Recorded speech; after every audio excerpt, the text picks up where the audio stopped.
मित्रों, आपने हमारे सनातन धर्म के कई किस्से सुने होंगे। उसमें से एक किस्सा यह भी सुना होगा कि हमारे हर देवी देवताओं का अपना एक स्थान निश्चित है, जिसके अनुसार हमें यह भी बताया गया है कि कैलाश पर महादेव, ब्रह्मलोक में ब्रह्मदेव और श्री हरि नारायण वैकुंठ में स्थित है। परंतु क्या आपको पता है, जिसे हम वैकुंठ धाम यानी कि मोक्ष धाम भी कहते हैं, वो आखिर कहाँ पर स्थित है? तो चलिए हम आपको बताते हैं। नमस्कार मित्रों, एक बार फिर से आपका स्वागत है त्रिदेव दर्शन में। तो चलिए मित्रों, हम जानते हैं कि वैकुंठ धाम आखिर कहाँ पर है।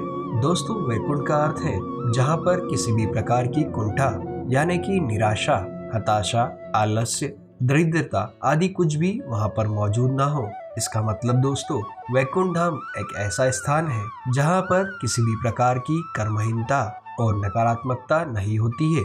ऐसा कहा जाता है कि जिस भी मनुष्य ने अपने पूरे जीवन काल में कोई भी पाप ना किए हो, बस केवल पुण्य के राह पर चला हो, वही मनुष्य मृत्यु के पश्चात स्वर्गलोक या फिर वैकुंठ धाम प्राप्त करता है। परंतु मित्रों, क्या आप जानते हैं कि हमारे हिंदू धर्म ग्रंथों में वैकुंठ धाम को 3 स्थानों पर बताया गया है। धरती, समुद्र और स्वर्गलोक में बताया गया है। वैसे तो मित्रों, श्री कृष्ण श्री हरि विष्णु का ही एक स्वरूप है। इसी वजह से श्री कृष्ण की मृत्यु के पश्चात कृष्ण धाम को गोलोक अथवा वैकुंठ धाम भी कहा जाता है। मित्रों, इस धरती पर मौजूद बद्रीनाथ, जगन्नाथ और द्वारिका तीनों को ही वैकुंठ धाम बताया गया है। इन सभी में सबसे सर्वश्रेष्ठ और हिंदुओं का सबसे पवित्र स्थान बद्रीनाथ धाम को बताया गया है। ऐसा कहा जाता है कि भारत के उत्तर में मौजूद बद्रीनाथ धाम भगवान विष्णु का सर्वश्रेष्ठ दरबार है, जहाँ पर हिंदू धर्म के सबसे सर्वश्रेष्ठ देव बद्रीनाथ भगवान के 5 स्वरूपों की पूजा व अर्चना होती है। भगवान विष्णु के इन 5 स्वरूपों को 5 बद्री भी कहा जाता है। श्री विशाल बद्री, श्री योग ध्यान बद्री, श्री भविष्य बद्री, श्री वृद्ध बद्री, श्री आदि बद्री। परंतु मित्रों, द्वारिकापुरी और जगन्नाथ धाम को भी वैकुंठ धाम बताया जाता है। ऐसा कहा जाता है कि जिस प्रकार भगवान विष्णु ने सतयुग के अंदर बद्रीनाथ धाम की स्थापना की थी, उसी प्रकार त्रेता युग में भगवान विष्णु के अवतार प्रभु श्री राम ने रामेश्वरम की स्थापना की थी। उसी तरह द्वापर युग में श्री कृष्ण ने द्वारिकापुरी की भी स्थापना की थी। और इसी के साथ दोस्तों, कलयुग के अंदर जगन्नाथपुरी को भी वैकुंठ धाम बताया जाता है। अगर मित्रों हम ब्रह्म पुराण और स्कंद पुराण के अनुसार बात करते हैं, तो यहीं पर भगवान विष्णु ने पुरुषोत्तम नील रूप में अवतार लिया था। तो मित्रों, यह थे वह वैकुंठ धाम जो कि धरती पर मौजूद है। मित्रों, श्री कृष्ण ने द्वारिका के पश्चात भी एक और नगर की स्थापना की थी और उसे भी वैकुंठ धाम कहा जाता है। कुछ इतिहासकार बताते हैं कि भगवान श्री कृष्ण ने यह वैकुंठ धाम अरावली पर्वत की पहाड़ियों के बीच बसाया था,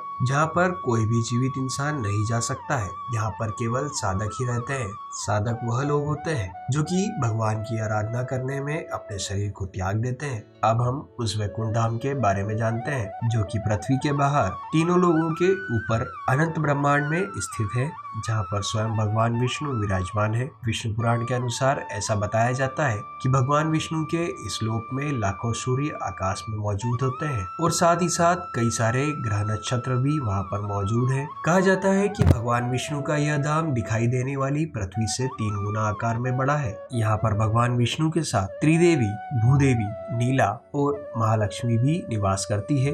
पुराणों के अनुसार जो मनुष्य अपने पूरे जीवन को एक साधक के रूप में ढाल लेता है, वह मनुष्य मृत्यु के पश्चात स्वर्गलोक को प्राप्त होता है। यह स्वर्गलोक पृथ्वी से 2 करोड़ योजन यानी कि 24 करोड़ किलोमीटर की ऊंचाई पर स्थित है। यहाँ पर वही लोग जा सकते हैं जिसने निस्वार्थी होकर के अपना पूरे जीवन में सिर्फ लोगों की मदद की हो। यहाँ पर पहुँचने वाला मनुष्य स्वर्ग के देवी देवताओं से भेंट कर सकता है। इसके ऊपर आता है तपोलोक। तपोलोक जनलोक से 8 करोड़ योजन यानी कि 98 किलोमीटर की ऊंचाई पर स्थित है। कहा जाता है कि तपोलोक पर जाने के लिए इंसान को कठिन परिश्रम करना पड़ता है, जहाँ पर सिर्फ साधु, संत, ऋषि, मुनि जा सकते हैं, जिन्होंने अपने पूरे जीवन के सभी सुखों को त्याग दिया हो और केवल ईश्वर की ही आराधना की हो। इस लोक पर ब्रह्मांड के संपूर्ण ऊर्जा को नियंत्रित करने वाले सभी देवी देवता विराजमान हैं। मित्रों, तपोलोक के भी ऊपर आता है सत्यलोक, जो कि तपोलोक से 12 करोड़ योजन यानी कि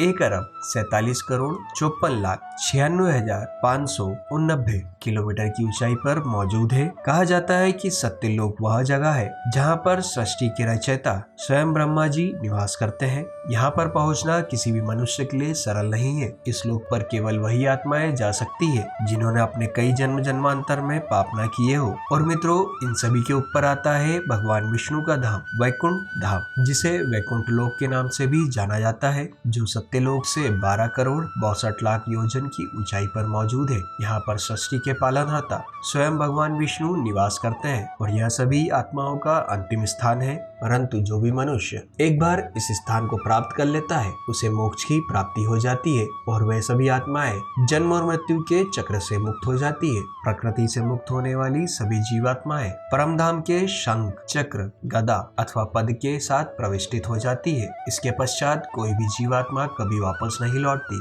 वैकुंठ धाम के बारे में बताया जाता है कि जो भी पुण्य आत्माएं श्री हरि विष्णु के सच्चे मन से भक्ति करती है, वह मृत्यु के पश्चात इस धाम की यात्रा पर निकल जाती है। तो मित्रों, यह थे श्री हरि विष्णु के परम धाम। अगर मित्रों आपको हमारी यह जानकारी अच्छी लगी हो तो कृपया वीडियो को लाइक करके चैनल को सब्सक्राइब जरूर करें।